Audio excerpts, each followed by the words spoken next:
Women safety. 1947లో independence వచ్చింది. ఇప్పటికీ కూడా ఆడవాళ్ళకి నిజంగా స్వేచ్ఛ వచ్చిందా? రాత్రిపూట క్యాబ్స్ బుక్ చేసుకుంటే క్యాబ్ డీటెయిల్స్ షేర్ చేయాలి. ఇప్పటికీ కూడా ఒక ఆడపిల్ల బయటికి వెళ్ళాలి అని అంటే ఒక చిన్న పిల్లాడినైనా కూడా సరే తోడిచ్చి పంపాలి. అక్కడే పుట్టి పెరిగిన మన స్ట్రీట్లో మనం ఏ లైట్ లేకుండా వెళ్ళాలన్నా సరే ఆడపిల్లలు భయపడుతున్నారు. Women are not safe maybe anywhere. సొంత ఇంట్లో కానివ్వండి, బయట వెళ్తుంటే రోడ్ మీద, కాలేజ్లోను, ఎక్కడ కూడా ఉమెన్కి సేఫ్టీ లేదు. అటువంటి సొసైటీ అయిపోతుంది.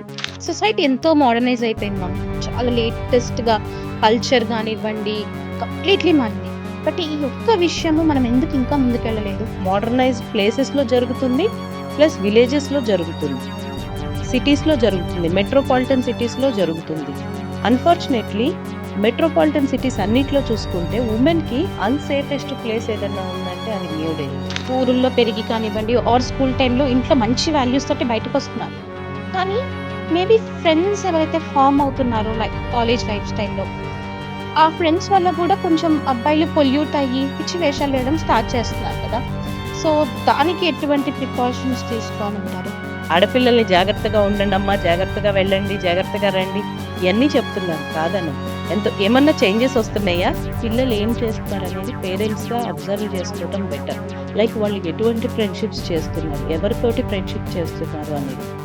మన ఇంట్లో ఉండే పిల్లలు, కాలేజ్లో ఉండే పిల్లలు, ఫ్రెండ్స్ దగ్గర ఉండే పిల్లలు ఒకటి అవ్వదు. Like I mean to say వాళ్ళ మైండ్ సెట్ సేమ్ ఉండదు.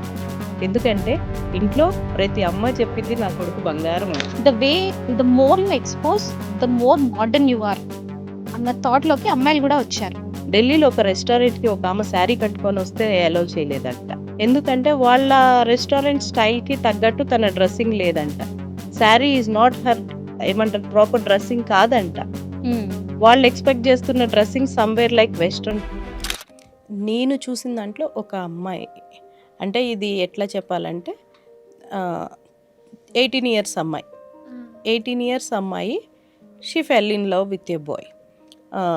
అది తెలుసు కదా ఎటువంటి లవ్లు ఉంటాయి, ఆ ఏజ్ గ్రూప్లో వాళ్ళ మైండ్ సెట్ మెచ్యూరిటీ ఎంతవరకు ఉంటుంది అనేది. చక్కగా ఇద్దరు ఫొటోస్ అన్నీ ఉన్నాయి, అంతా అయిపోయింది. ఒకరోజు ఆ అమ్మాయికి అర్థమైంది he is not the person అని. బ్రేకప్ చేసుకోలేక తను ఉన్న సిచ్యువేషన్లో వాళ్ళ పేరెంట్స్కి కూడా ఫస్ట్ చెప్పలేదు, ఫ్రెండ్స్ ద్వారా వాళ్ళ పేరెంట్స్ తెలుసుకున్నారు. ఎక్కడ దాకా వెళ్ళిందంటే తను సూసైడ్ చేసుకుందాం అనుకునేదాకా వెళ్ళింది.